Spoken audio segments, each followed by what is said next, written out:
என் அன்பு குழந்தையே, இப்பொழுது உன் வாழ்வில் பக்குவம் என்னும் நிலையை அடைந்து விட்டாய். உலகத்தில் சந்தோஷமும் நிம்மதியும் உன்னிடம்தான் உள்ளது குழந்தையே. எதிர்வரும் சூழ்நிலையை நீ கையாளும் விதத்தில்தான் உன் நிம்மதி இருக்கிறது. எதிரே என்ன ஆயுதங்கள் வந்தால் உன் மன அமைதியை நான் பார்த்து கொள்கிறேன். அவர்களின் எதிர்மறை சொல்லோ செயலோ உன்னை எந்த வகையிலும் பாதிக்காது. ஏனென்றால் என் பிள்ளையாகிய நீ எந்த தீங்கும் யாருக்கும் செய்யவில்லை. அதனால் நீ எதற்காகவும் பயப்படவும் வேண்டாம். அதை தாண்டி உனக்கு ஏதேனும் தீங்கு வந்தால் அதை என் அப்பா என் அம்மா பார்த்து கொள்வார் என்று நினைப்பதுதான் பக்குவத்தின் உயர்நிலை. எனக்கான தேடல்கள் தேவைகள் அனைத்தும் என் அப்பாவிடம்தான் இருக்கிறது. அனைத்தையும் அவர் நிறைவேற்றி தருவார் என்ற நம்பிக்கை மற்றும் பக்தியின் உயர்நிலைதான் உன் வேண்டுதல்களை நிறைவேற்றும் ஆயுதம். ஆம் குழந்தையே, என் மீதான நம்பிக்கை உனக்கு எந்த அளவு உறுதியாக இருக்கிறதோ அத்தனை விரைவில் உன் வேண்டுதல்கள் எல்லாம் நிறைவேறும். சிறிதளவு ஐயமும் இன்றி என் அப்பாவிடம் என் அம்மாவிடம் வேண்டுதல் வைத்துவிட்டேன், நிச்சயம் நிறைவேறியே தீரும் என்று மகிழ்ச்சியாக இரு. உனது நேர்மையான எண்ணமும் நம்பிக்கையும் உன் வேண்டுதல் அனைத்தையும் பலிக்கச் செய்யும். இந்த நம்பிக்கையை மட்டும் விட்டுவிடாதே. நல்லது தானாக நடக்கும். நான் இருக்கும் பொழுது எதற்கும் கவலைப்பட வேண்டாம். இப்பொழுது சில நாட்களாகவே 1000 கேள்விகளுடனே உலா வந்து கொண்டிருக்கிறாய். ஏன் இப்படி நடக்கின்றது? எதற்காக இத்தனை கஷ்டங்களும்? நான் ஏன் பிறந்தேன்? எதற்காக என்னை படைத்தீர்கள் என்று புலம்பிக் கொண்டே இருக்கிறாய். என் கண்மணியே, உன் புலம்பல்கள் உனக்கான தீர்வாய் அமைந்துவிடும் என்று நினைக்கிறாயா? நீ மனம் உடைந்து இவ்வாறு புலம்பிக் கொண்டே இருந்தால் உன் பிரச்சனைகளும் மன உளைச்சலும் இன்னும் அதிகமாகத்தான் செய்யும்.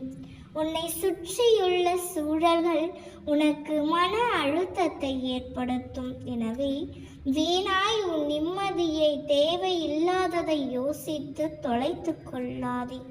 உனக்கு வர வேண்டிய நேரத்திற்கு எல்லாம் நல்லபடியாக வந்தடையும். நான் இருக்கின்றேன். எல்லாவற்றையும் நான் பார்த்து கொள்கின்றேன். நான் பொறுப்பு எல்லாவற்றிற்கும். உன் மன ஏக்கங்களை குறித்துக்கள். அது உன்னை வெறுமையாக்கிவிடும். நமக்கென்று நம் அப்பா தரும் எல்லாம் நல்லதற்கே என்று நம்பு. நல்ல விஷயங்களை சில நேரங்கள் கிடைக்க தாமதமாகலாம், ஆனால் தப்பாது. உனக்கு கண்டிப்பாக நல்லதே நடக்கும். என் கையில் இருந்து ஆசி பெற்று சந்தோஷமாக வாழ்வாய். வாழ்க்கையில் மழை அடித்து கொண்டே இருக்கிறது. என்ன செய்வதென்று தெரியாமல் வெள்ளத்தில் தத்தளிக்கிறாய். ஒதுங்க கூட இடைவெளி இல்லை என்று கண்ணீர் விடுகிறாய். என் கண்மணியே, உன் வாழ்க்கையில் புயலாய் சூறாவளியாய் வந்த அனைத்து சீற்றங்களும் வந்த வழி தெரியாமல் மறைய போகிறது. இது மாயை நிறைந்த உலகம். மாயை நிறைந்த உலகத்தில் நேர்மறையாக வாழ்வதென்பது சவாலாக தெரியும். நேர்மறையில் வாழும் பொழுது எதிர்மறையின் தொந்தரவும் மாயை விதி என்ற ரூபத்தில் இருக்கத்தான் செய்யும். உன்னை போன்ற நேர்மறையான ஆட்கள் முன்னே சென்றால் நிழல்களாய் எதிர்மறைகள் உன்னை பின்தொடரத்தான் செய்யும். அதனால் கவலைகள், சோகங்கள் என்று உன் மன தைரியங்களை குப்பையாக்கி கொள்ளாதே. உன்னை பாதிக்கும் எந்த ஒரு நிகழ்வையும் தூக்கி எறிந்து செல். உன்னை தாழ்த்தி பேசி உன்னை பலவீனமாக்கும் எந்த உறவுகளையும் தூக்கி எறிந்து விட்டு வா. உன் மனதை ரணமாக்கிய நிகழ்வுகளை எல்லாம் மறந்துவிடு. என் பிள்ளையாக மட்டும் வாழ்வை எதிர்நோக்கி செல். உன் மனதிற்கு ஒரு புத்துணர்ச்சி கிடைக்கும் குழந்தையே. நீ என் பரிபூரண அன்பும் அருளும் ஆசையும் பெற்ற என் பிள்ளை அல்லவா? சரி, இப்பொழுது இந்த சூழ்நிலைகளை நினைத்து கவலைப்பட்டு கொண்டு இருந்தால் நாளை வரவிருக்கும் பெரும் மகிழ்ச்சியை எப்படி வரவேற்பாய்? ஆம் தங்கமே, நீ சந்தோஷப்படும் தருணம் இது. உன் வாழ்வில் உனக்கென்று ஒரு பெரும் மகிழ்ச்சி காத்திருக்கிறது. நீயே எதிர்பார்க்காத சந்தோஷ தருணங்கள் அது. அந்த மகிழ்ச்சியான நேரத்தை நீ சந்திக்கும் போது சந்தோஷத்தில் நீ பிரமித்து நிற்பாய். கண்களை துடைத்து கொண்டு மகிழ்ச்சியாக இரு. மற்றவற்றை நான் பார்த்து கொள்கிறேன் தங்கமே. வாழ்க்கையில் முதலில் ஜெயிக்க வேண்டும் என்றால் நம்மை இழிவாக நினைப்பவர்களையும் நம்மிடம் குறையை மட்டும் காண்பவர்களையும் நம் வாழ்வில் இருந்து ஒதுக்கிவிட வேண்டும். எந்த கருணையும் காட்ட தேவையில்லை. இன்று நம் அப்பாவின் அருள்மொழிகளை கேட்கலாமா? என் அன்பு செல்வமே, உனக்கான சோதனை காலம் வரும்போதும் நீ பயப்படாதே, கலங்காதே.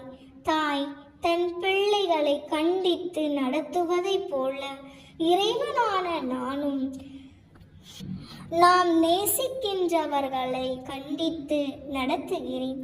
இதனை புரிந்து கொண்டு நடக்கும்போது நான் உன்னை என் பொறுப்பில் எடுத்துக்கொள்ளுவேன். என் பிள்ளையான பின்பு நீ எதற்கும் பயப்படாதீர்கள். எப்பொழுதும் எல்லாவற்றிற்கும் சந்தோஷமாயிரு. நான் உன்னோடே இருப்பதனால் அனைத்தையும் ஜெயிக்கப் போகிறாய். நான் உனக்கு ஜெயத்தை தருவேன். கஷ்டம் வந்தால் துவண்டு போகாதே. அது உன் பூர்வ ஜென்ம கர்மா. இன்பத்தை எவ்வாறு சந்தோஷமாக ஏற்கின்றாயோ அதேபோல் கஷ்டத்தையும் மகிழ்ச்சியுடன் ஏற்று என் மீது போட்டுவிடு. நான் பார்த்து கொள்கிறேன். என் பிள்ளையான நீ பலம் கொண்டு திட மனதோடு இருக்க வேண்டும். நான் உன்னோடு இருக்கும்போது பயம் உன்னை ஆட்கொள்ளி விடுவேனா? உன்னை ஒருபோதும் கைவிடவே மாட்டேன். எதற்கும் பயப்படாதே. எப்பொழுதும் என் கை உன்னை காக்கும். உன் வாழ்க்கையில் முன்னோக்கி உன்னை பார்த்து நகைத்தவர்கள் முன்னிலையில் நிமிர்ந்து பார்க்க செய்வேன். அதனால் எல்லாம் சரியாகிவிடும். எதற்கும் அஞ்சாதே. உன்னோடும் உன் குடும்பத்தோடும் நான் இருக்கிறேன். உன் துன்பங்கள் எதுவும் நிரந்தரமில்லை. உன்னை பாதுகாத்து கரை சேர்ப்பது எனது பொறுப்பு. தன்னம்பிக்கையை ஒரு பொழுதும் இழந்து விடாதே. நான் இருக்கிறேன். உனக்கான இலக்கை நோக்கி போய்கொண்டே இரு. உனக்கு துணையாக என்றும் நான் இருப்பேன். உன் பயத்தை தூக்கி எறிந்துவிட்டு என் கரங்களை பற்றிக்கொள் தங்கமே. நான் உன்னை வழி நடத்துவேன். எல்லாவற்றிற்கும் துணையாக உன் அப்பாவாக உன் அம்மாவாக என்றும் நான் இருக்கிறேன். கவலைப்படாதே, நல்லதே நடக்கும். நாம் இருக்க பயமேன்.